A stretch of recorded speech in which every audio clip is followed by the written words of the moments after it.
Lesson 4.2 is on pages 94 through 96.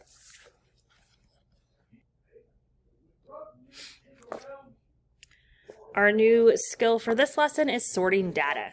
You will go to Schoology and download the 4.2 source document. Then you will save it as 4.2 best sellers.